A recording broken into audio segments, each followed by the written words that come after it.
Olá, bem-vindos ao quadro. Na última aula, nós vimos os tipos celulares que compõem o corpo dos poríferos.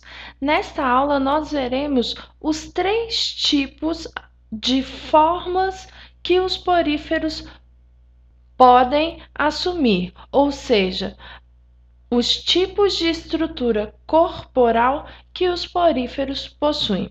São três tipos de estruturas diferentes. A primeira estrutura é uma estrutura mais simples, conhecida como asco ou asconoide, de forma asconoide. Nessa estrutura, a parede é um pouco mais fina, o mesênquima, que é essa região entre as paredes externa e interna, é um pouco menos desenvolvido e existe um grande átrio, uma grande região externa, ocupando a maior parte do espaço, ou seja, a parede é fina e a espongiocele ocupa a maior parte do corpo do porífero de forma asconoide.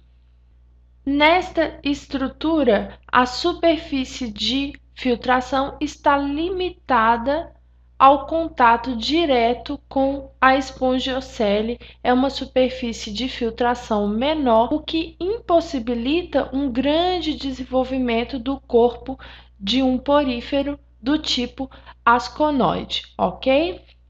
Um segundo tipo de estrutura corporal um pouco mais complexo é o tipo ciconoide.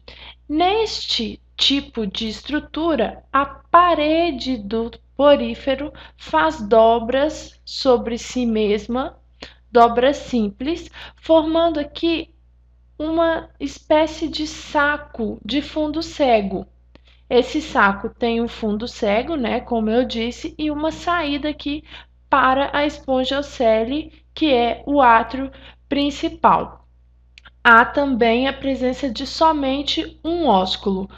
Aqui, voltando um pouquinho no tipo asconoide, vocês já conhecem a circulação de água, que é do meio externo, passando pelo poro e seguindo em direção ao ósculo, né? É uma circulação simples que vem através do poro e sai em direção ao ósculo. Essa movimentação é devida aí ao batimento dos flagelos dos coanócitos, ok?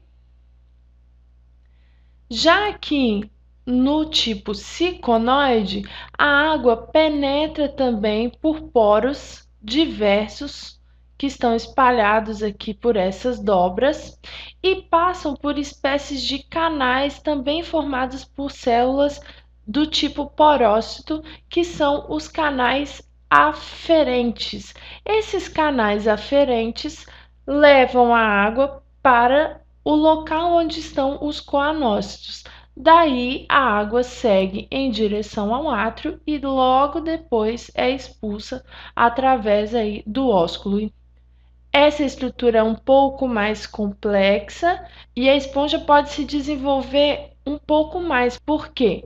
Porque esta estrutura propicia uma maior área de contato entre a esponja e a água, uma vez que ela contém aqui uma maior quantidade de coanócitos expostos a essa água.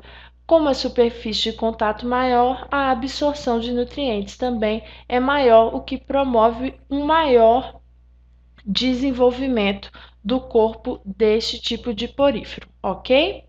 E o último tipo é do tipo leuconoide, é um tipo mais complexo de porífero, tipo mais desenvolvido e que se adaptou ao ambiente muito bem, justamente porque tem uma alta capacidade de absorção de nutrientes. Portanto, o corpo deste porífero é muito mais desenvolvido e maior, ok? Bom, vocês podem ver aqui, ó, a presença de vários canais por onde a água irá percorrer.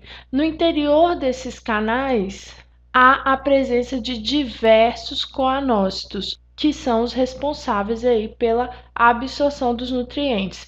Com uma maior quantidade de coanócitos, nós podemos dizer que há uma maior superfície de absorção.